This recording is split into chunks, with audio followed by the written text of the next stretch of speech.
AKG centre പൊളിക്കാൻ നീക്കമോ?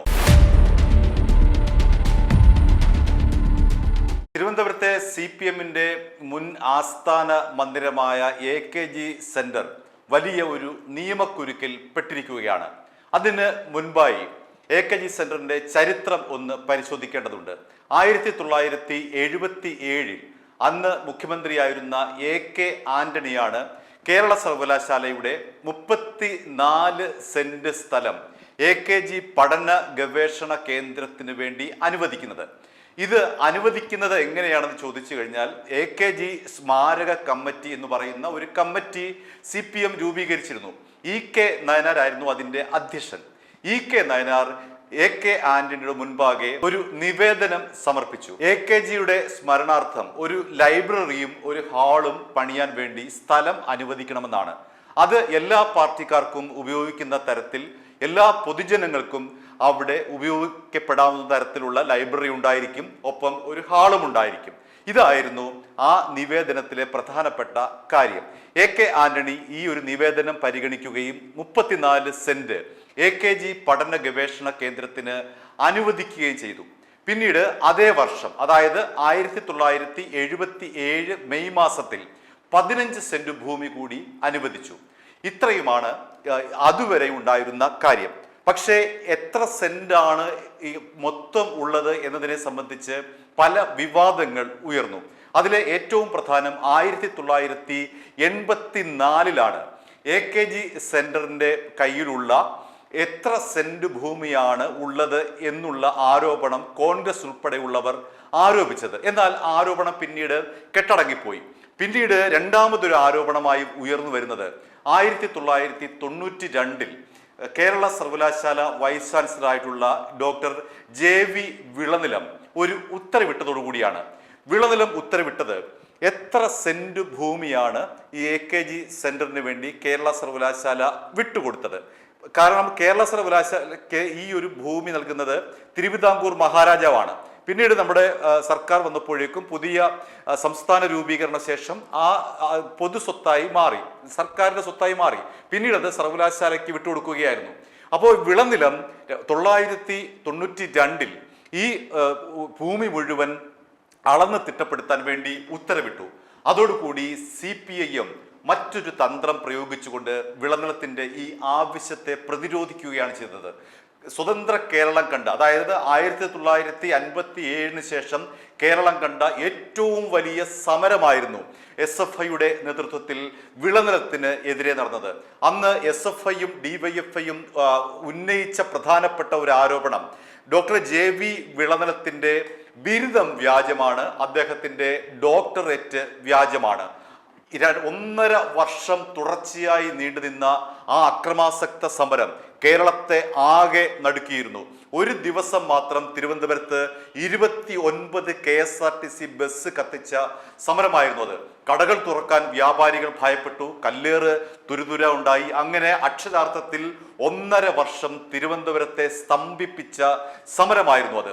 യഥാർത്ഥത്തിൽ ആ സമരം നടത്തിയത് AKG സെന്റർ അളന്ന് തിട്ടപ്പെടുത്താൻ നടപടി ഉത്തരവ് ഇട്ടതിനെ തുടർന്നാണ്. അതായത് വിളനിലം ഉത്തരവിട്ടതിനെ തുടർന്നാണ് ആ സമരം പൊടുന്നനെ പൊട്ടിപ്പുറപ്പെട്ടത്. പിന്നീട് ഈ സമരം രൂക്ഷമായതോടുകൂടി അന്ന് K കരുണാകരനായിരുന്നു മുഖ്യമന്ത്രി, വിദ്യാഭ്യാസ മന്ത്രിയായിരുന്നു ET മുഹമ്മദ് ബഷീർ. സമരം രൂക്ഷമായതോടുകൂടി വിളനിലത്തെ 6 മാസത്തേക്ക് K കരുണാകരൻ സർക്കാർ മാറ്റി നിർത്തി. പകരം വൈസ് ചാൻസലറായി ഡോക്ടർ ബാബു പോളിനെ നിയോഗിക്കുകയും ചെയ്തു. പിന്നീട് വന്ന അന്വേഷണ കമ്മീഷൻ കണ്ടെത്തിയത് വിളനിലത്തിന്റെ എല്ലാ ഡിഗ്രിയും അംഗീകൃത ഡിഗ്രി തന്നെയാണ്. അദ്ദേഹം ഡോക്ടറേറ്റ് എടുത്തിട്ടുള്ളത് ഇംഗ്ലണ്ടിലെ സക്സസ് സർവകലാശാലയിൽ നിന്നാണ്. ആ ഡോക്ടറേറ്റും ശരിയാണ്, അദ്ദേഹത്തിന്റെ എല്ലാ ബിരുദവും ശരിയാണ്. അതോടുകൂടി SFIയുടെ ആ സമരം എന്തിനു വേണ്ടിയിട്ടായിരുന്നു എന്നുള്ള ചോദ്യം ഉയർന്നു. അതിനുള്ള ഉത്തരമായിരുന്നു അദ്ദേഹം AKG സെന്റർ അളന്ന് തിട്ടപ്പെടുത്താനുള്ള ഉത്തരവിനെ മറികടക്കാൻ വേണ്ടിയായിരുന്നു, ജനശ്രദ്ധ മാറ്റാൻ വേണ്ടിയിട്ടായിരുന്നു, ആ ഉത്തരവ് നടപ്പിലാക്കാതിരിക്കാൻ വേണ്ടിയിട്ടായിരുന്നു CPM SFIയെയും DYFIയെയും ഉപയോഗിച്ചുകൊണ്ട് 1.5 വർഷം കേരളത്തെ കത്തിച്ചത്. ഇപ്പോഴിതാ വീണ്ടും അതേ പ്രശ്നം തന്നെ ഉയർന്നിരിക്കുന്നു. വി.ഡി. സതീശൻ അധികാരത്തിലെത്തിയതോടുകൂടി കേരള സിൻഡിക്കേറ്റിൽ UDF-ന് ഭൂരിപക്ഷം വന്നു. അതോടുകൂടി സേവ് യൂണിവേഴ്സിറ്റി ഫോറം എന്ന് പറയുന്ന ഒരു ഫോറത്തിന്റെ അധ്യക്ഷനായിട്ടുള്ള അദ്ദേഹം സിൻഡിക്കേറ്റ് മെമ്പർ കൂടിയാണ് RS ശശികുമാർ ഹൈക്കോടതിയിൽ ഒരു ഹർജി കൊടുക്കുന്നു. സർവകലാശാലയുടെ 55 ഏക്കറോളം ഭൂമിയാണ് ഇപ്പോൾ AKG സെന്ററിന്റെ പക്കലുള്ളത്. പഴയ AKG സെന്റർ, പഴയ AKG പഠന ഗവേഷണ കേന്ദ്രം. ഒന്നോർക്കുക, അവിടെ CPIM-ന്റെ സംസ്ഥാന കമ്മിറ്റി ഓഫീസ് എന്നല്ല എഴുതിയിട്ടുള്ളത്, AKG പഠന ഗവേഷണ കേന്ദ്രം എന്നാണ് എഴുതിയിട്ടുള്ളത്. ആകെ അനുവദിച്ചത് എന്തിനു വേണ്ടിയിട്ടായിരുന്നു? ഒരു ലൈബ്രറിക്കും ഒരു ഹാളിനും വേണ്ടിയിട്ടായിരുന്നു. പൊതുജനങ്ങൾക്ക് മുഴുവൻ കൂടിയിരുന്ന് ബൗദ്ധികമായ സംവാദത്തിൽ ഏർപ്പെടാനുള്ള ഒരു സ്ഥലമെന്ന നിലയിലാണ് AK ആന്റണി അനുവദിച്ചത്. പിന്നീട് അത് 12 നിലയുള്ള വലിയൊരു കെട്ടിടമായി CPM മാറ്റി, CPM-ന്റെ സംസ്ഥാന കമ്മിറ്റി ഓഫീസാക്കി അത് മാറ്റി. അങ്ങനെ നിയമങ്ങളെല്ലാം കാറ്റിൽ പറത്തിക്കൊണ്ടാണ് ആ AKG സെന്റർ CPM-ന്റെ സംസ്ഥാന കമ്മിറ്റി ഓഫീസായി മാറിയത്.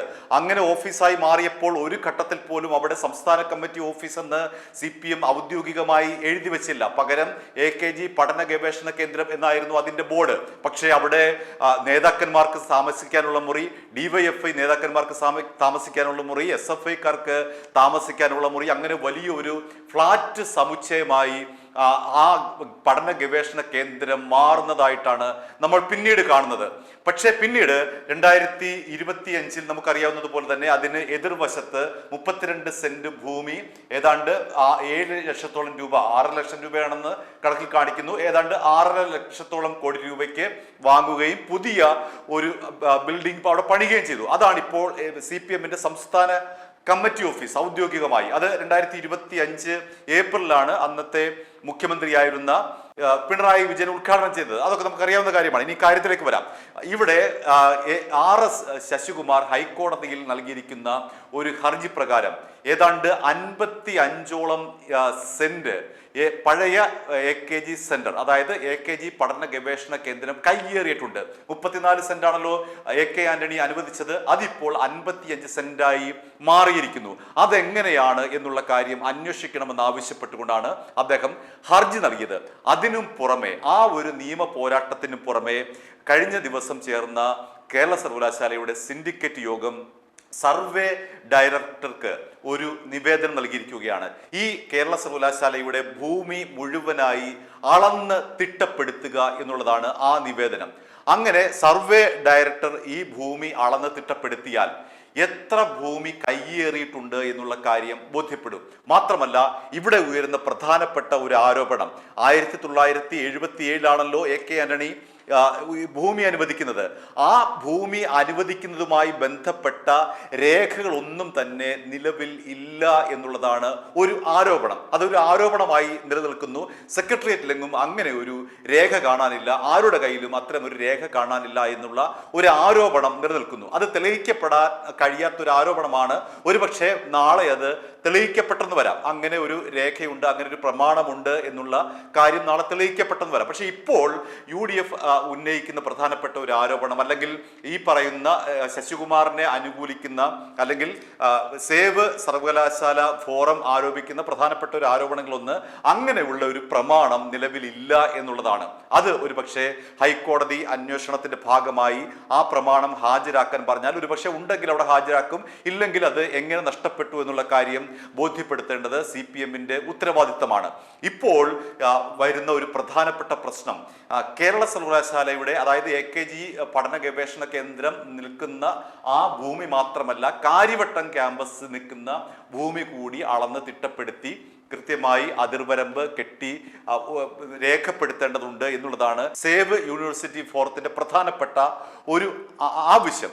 ആ ആവശ്യം ഹൈക്കോടതി അംഗീകരിച്ചു കഴിഞ്ഞാൽ, അല്ലെങ്കിൽ മറ്റൊരു സമാന്തരമായി തന്നെ നേരത്തെ പറഞ്ഞല്ലോ, സേവ് യൂണിവേഴ്സിറ്റി ഫോറം ഈ ഹൈക്കോടതിയെ സമീപിച്ചപ്പോൾ തന്നെ സമാന്തരമായി സർവേ ഡയറക്ടറോടും ഇത്തരത്തിൽ ഭൂമി അളന്ന് തിട്ടപ്പെടുത്താൻ പറഞ്ഞിട്ടുണ്ട്.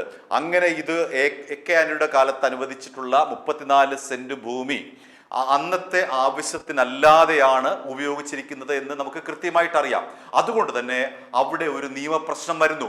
എന്തുകൊണ്ടാണ് അന്ന് ലൈബ്രറിയും കോൺഫറൻസ് ഹാളിനും വേണ്ടി മാത്രം അപേക്ഷിച്ച ആ ഭൂമിയിൽ 12 നില കെട്ടിടം പണിത് ഉയർത്തിയത് എന്നുള്ള ചോദ്യം അവിടെ വരുന്നുണ്ട്. അപ്പോൾ അത് നിയമവിരുദ്ധമാണ്. കാരണം AK ആന്റണി 34 സെന്റ് അനുവദിച്ചു എങ്കിൽ ആ ഭൂമിയുമായി ബന്ധപ്പെട്ട പ്രമാണമുണ്ട് എങ്കിൽ അതൊരു പക്ഷേ ഹൈക്കോടതി ശരിവെച്ച് കഴിഞ്ഞാൽ വീണ്ടും അവിടെ ഒരു നിയമപ്രശ്നം വരുന്നു. കാരണം പിന്നീട് എന്തുകൊണ്ടാണ് ഈ വലിയ തോതിൽ ഈ കെട്ടിടം കെട്ടിപ്പൊക്കിയത്? അവിടെ സംസ്ഥാന കമ്മിറ്റി ഓഫീസ് പ്രവർത്തിച്ചത്, അവിടെ CPM വളരെ ബുദ്ധിപൂർവ്വമാണ് പ്രവർത്തിച്ചത്. അവിടെ CPM സംസ്ഥാന കമ്മിറ്റി എന്നുള്ള ബോർഡൊന്നുമില്ല.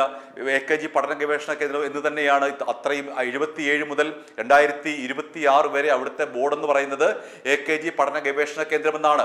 അപ്പോൾ ഏതെങ്കിലും തരത്തിൽ ഈ ഒരു കെട്ടിടം പൊളിക്കേണ്ടി വന്നാൽ എന്നുള്ളത് നിയമത്തിന്റെ മുന്നിലാണ്, നമുക്കിപ്പോൾ ഒന്നും പറയാൻ കഴിയില്ല. പൊളിക്കേണ്ടി വന്നാൽ ഒരുപക്ഷെ അത് മുൻകൂട്ടി കണ്ടുകൊണ്ടാകണം പുതിയ ഒരു സംസ്ഥാന കമ്മിറ്റി ഓഫീസ് ഈ AKG പഠന ഗവേഷണ കേന്ദ്രത്തിന് ഓപ്പോസിറ്റ് ആയിട്ട് 2025 ഉദ്ഘാടനം ചെയ്യപ്പെട്ടത്. ഒരുപക്ഷെ CPM-ന് അത് കൃത്യമായിട്ടുള്ള ഒരു ധാരണ ഉണ്ടായിരിക്കാം. മാത്രമല്ല അങ്ങനെ അങ്ങ് കയറി പൊളിക്കാനും കഴിയില്ല. കാരണം CPIM-ന്റെ ഏറ്റവും വലിയ വൈകാരികമായിട്ടുള്ള ഒരു കെട്ടിടമാണത്.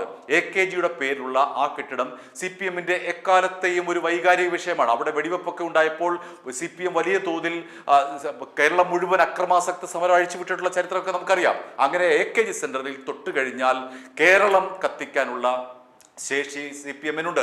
അതുകൊണ്ട് ഈ നിയമപരമായി തന്നെ ഇത് പൊളിക്കാൻ ഒരു പക്ഷേ നാളെ ഉത്തരവിട്ട് കഴിഞ്ഞാൽ, അനധികൃതമായിട്ടാണ് ഇത്രയും നിലകൾ കെട്ടിപ്പൊക്കിയിരിക്കുന്നത്.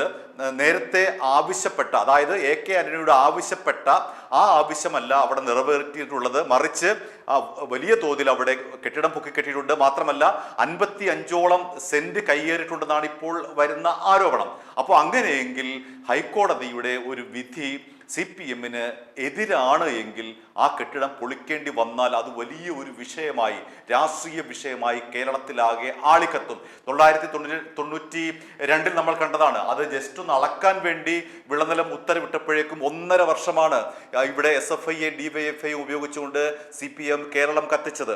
അതുപോലെ ഈ AKG സെന്റർ നിൽക്കുന്ന ഭൂമിയും ആ കെട്ടിടവും നിയമവിരുദ്ധമാണ് എന്ന് ഒരു ഉത്തരവുണ്ടായാൽ, അടിവരയിട്ട് പറയുന്നു, ഉത്തരവുണ്ടായാൽ അത് വലിയ തോതിലെ രാഷ്ട്രീയ പ്രത്യാഘാതമാണ് ഉണ്ടാക്കാൻ പോകുന്നത്. കാരണം CPM അതിനെ കായികമായി തന്നെയാണ് നേരിടാൻ പോകുന്നത്. നമുക്ക് ആ ചരിത്രം പരിശോധിച്ചാൽ മനസ്സിലാവും. CPM എപ്പോഴും AKG സെന്ററുമായി ബന്ധപ്പെട്ട എല്ലാ വിവാദങ്ങളെയും കായികമായിട്ടാണ് നേരിട്ടത്. ഇപ്പോൾ CPM ഹൈക്കോടതിയിൽ എതിർകക്ഷിയായി നിൽക്കുന്നുണ്ട്. സേവ് യൂണിവേഴ്സിറ്റി ഫോറത്തിന് എതിരായി CPM എതിർകക്ഷിയായി നിൽക്കുന്നുണ്ട്. ആ വാദം കഴിഞ്ഞ് അതിൻ്റെ വിധി എന്താണ് എന്ന് അറിയുന്നതിന് അനുസരിച്ചിരിക്കും ഈ പഴയ AKG പഠന ഗവേഷണ കേന്ദ്രത്തിന്റെ ഭാവി. ഒരുപക്ഷെ അത് പൊളിക്കാൻ ഹൈക്കോടതി ഉത്തരവിട്ടാൽ കേരളത്തിൽ വലിയ രാഷ്ട്രീയ പ്രത്യാഘാതമായിരിക്കും. ഒരുപക്ഷെ അങ്ങനെ ഒരു വിധി ഉണ്ടായാൽ അടിവരയിട്ട് പറയുന്നു, അങ്ങനെ ഒരു വിധി ഉണ്ടായാൽ കേരളത്തിൽ വലിയ രാഷ്ട്രീയ പ്രത്യാഘാതം ഉണ്ടാകും എന്നുള്ള കാര്യത്തിൽ യാതൊരു തർക്കവുമില്ല. i2i News, an eye for truth. i2i News subscribe ചെയ്തിട്ടില്ലാത്തവർ ഇപ്പോൾ തന്നെ സബ്സ്ക്രൈബ് ചെയ്യുക. നോട്ടിഫിക്കേഷൻ ലഭിക്കുവാൻ ബെൽ ബട്ടണും അമർത്തുക.